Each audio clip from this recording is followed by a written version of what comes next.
Anong ginagawa mo diyan? Ba't ka pumasok diyan sa balde? May kasalanan ka na naman ano? Kaya ka nagtatago 'no? Kasi di ka naman magtatago ng ganyan kung wala kang kasalanan.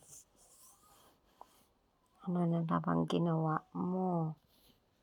Ha?